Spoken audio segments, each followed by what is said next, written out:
ಗೋದ್ರೇಜ್ ಆಗ್ರೋವೆಟ್ನವರು ಉತ್ತಮ ದ್ರಾಕ್ಷಿ ಬೆಳೆಯಲು ಹಲವು ಉತ್ಪನ್ನಗಳನ್ನು ಪರಿಚಯಿಸಿದರು. ಪ್ರಾರಂಭಿಕ ಹಂತದಲ್ಲಿ ಟೆರೋಸಾರ್ಬ್ ಅನ್ನು 1 ಲೀಟರ್ ನೀರಿಗೆ 2 ml ಅಂತೆ ಬೆರೆಸಿ ದ್ರಾಕ್ಷಿ ತೋಟಕ್ಕೆ ಸ್ಪ್ರೇ ಮಾಡೋದ್ರಿಂದ ಎಲೆಗಳು ಹಸಿರಾಗೋದ್ರ ಜೊತೆಗೆ ಬಲವಾದ ದ್ರಾಕ್ಷಿ ಗೊಂಚಲು ಬೆಳವಣಿಗೆಗೆ ಕಾಣುತ್ತದೆ. 15ರಿಂದ 20 ದಿನಗಳ ನಂತರ ಅಂದ್ರೆ ಫೇಲ್ ಫುಡ್ ಸಮಯದಲ್ಲಿ 2ನೇ ಬಾರಿಯ ಟೆರೋಸಾರ್ಬ್ ಅನ್ನು 1 ಲೀಟರ್ ನೀರಿಗೆ 2 ml ಅಂತೆ ಬೆರೆಸಿ ರೈತರು ತಮ್ಮ ದ್ರಾಕ್ಷಿ ತೋಟಕ್ಕೆ ಸ್ಪ್ರೇ ಮಾಡೋದರಿಂದ ರಾಚಿಸ್ ಉದ್ದನೆಯಾಗಿ ದ್ರಾಕ್ಷಿ ಗಿಡ ಪೋಷಕಾಂಶಗಳನ್ನು ಉತ್ತಮವಾಗಿ ಹೀರಿಕೊಳ್ಳುತ್ತದೆ. 25ರಿಂದ 30 ದಿನಗಳ ನಂತರ ಆರ್ಮುರಕ್ಸ್ ಅನ್ನು 1 ಲೀಟರ್ ನೀರಿಗೆ 2 ml ನಂತೆ ಬೆರೆಸಿ ದ್ರಾಕ್ಷಿ ತೋಟಕ್ಕೆ ಸ್ಪ್ರೇ ಮಾಡೋದರಿಂದ ಥ್ರಿಪ್ಸ್ನಿಂದ ಉಂಟಾಗುವಂತಹ ಹಾನಿಯಿಂದ ತೋಟವನ್ನು ರಕ್ಷಿಸುವುದರ ಜೊತೆಗೆ ಎಲೆಗಳ ದಪ್ಪ ಮತ್ತು ಬಲವನ್ನು ಹೆಚ್ಚಿಸುತ್ತದೆ. ದ್ರಾಕ್ಷಿ 3ರಿಂದ 5 ಮಿಲಿಮೀಟರ್ ಇರುವಾಗ ಡೈಮೋರ್ ಕಂಬೈನ್ನ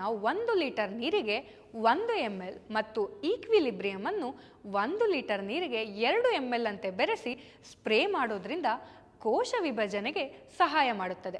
ಹಾಗೆ ದ್ರಾಕ್ಷಿ ಹಣ್ಣುಗಳ ಗಾತ್ರವನ್ನು ಹೆಚ್ಚಿಸುತ್ತದೆ. ದ್ರಾಕ್ಷಿ 6ರಿಂದ 8 ಮಿಲಿಮೀಟರ್ ಇರುವಾಗ ಸೂಪರ್ ಶಕ್ತಿ ಕಂಬೈನ್ 1 ಲೀಟರ್ ನೀರಿಗೆ 2 ml ಮತ್ತು ಈಕ್ವಿಲಿಬ್ರಿಯಂ ಅನ್ನು 1 ಲೀಟರ್ ನೀರಿಗೆ 2 ml ಅಂತೆ ಬೆರೆಸಿ ಸ್ಪ್ರೇ ಮಾಡುವುದರಿಂದ ದ್ರಾಕ್ಷಿ ಹಣ್ಣುಗಳ ಗಾತ್ರವನ್ನು ಹೆಚ್ಚಿಸುತ್ತದೆ. 60ರಿಂದ 80 ದಿನಗಳ ನಂತರ ಆರ್ಮುರಾಕ್ಸ್ ಅನ್ನು 1 ಲೀಟರ್ ನೀರಿಗೆ 2 ml ನಂತೆ ಬೆರೆಸಿ ದ್ರಾಕ್ಷಿ ತೋಟಕ್ಕೆ ಸ್ಪ್ರೇ ಮಾಡೋದ್ರಿಂದ ಬೂದಿ ರೋಗದಿಂದ ಆಗುವ ಹಾನಿಯನ್ನು ತಡೆಗಟ್ಟುತ್ತದೆ. ಸಕ್ಕರೆ ಅಂಶವನ್ನು ಹೆಚ್ಚಿಸುತ್ತದೆ.